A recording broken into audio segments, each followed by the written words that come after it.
वचन, सत्य वचन, जीवन वचन, हर घर में ईश वचन, हर घर में ईश वचन। प्रभु आप लोगों के साथ हो और आपके आत्मा के साथ। संत मत्ती के अनुसार पवित्र सुसमाचार। हे प्रभु तेरी महिमा हो। अध्याय 18 वाक्यांश 12 से 14 तक। ईसा ने अपने शिष्यों से कहा, तुम्हारा क्या विचार है? यदि किसी के 100 भेड़ें हों और उनमें से एक भी भटक जाए, तो क्या वह उन 99 भेड़ों को पहाड़ी पर छोड़कर उस भटकी हुई को खोजने नहीं जाएगा? और यदि वह उसे पाए, तो मैं विश्वास दिलाता हूँ कि उसे उन 99 की अपेक्षा जो भटकी नहीं थी, उस भेड़ के कारण अधिक आनंद होगा। इसी तरह मेरा स्वर्गिक पिता नहीं चाहता कि उन 99 में से एक भी खो जाए। प्रभु का सुसमाचार। हे क्रिस्त तेरी स्तुति हो। अपने घर परिवार में कई सदस्य एक साथ रहते हैं। साथ रहने पर महसूस ही नहीं होता कि हर व्यक्ति हमारे परिवार और जीवन के लिए कितना मूल्यवान है, कितना महत्व रखता है।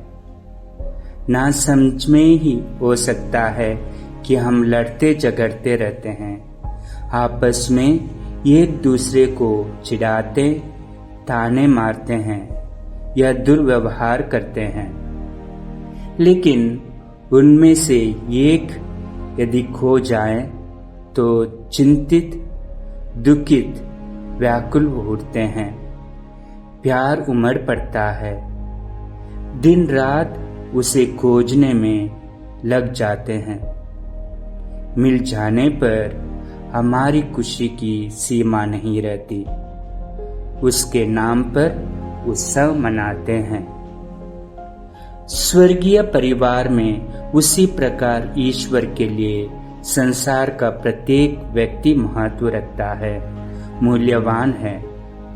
एक भी खो जाए, भटक जाए, पाप की राह में पथभ्रष्ट हो जाए, तो उसे ढूंढकर वापस लाना और उसके नाम पर आनंद मनाना आवश्यक है। इसी बात को आज के सुसमाचार में खोई हुई भेड़े की दृष्टांत द्वारा समझाया गया है। प्रभु यीशु हमेशा पापियों के पक्षधर थे, जिसके लिए शास्त्री फरीसी उनकी निंदा करते थे। विचार का फर्क है।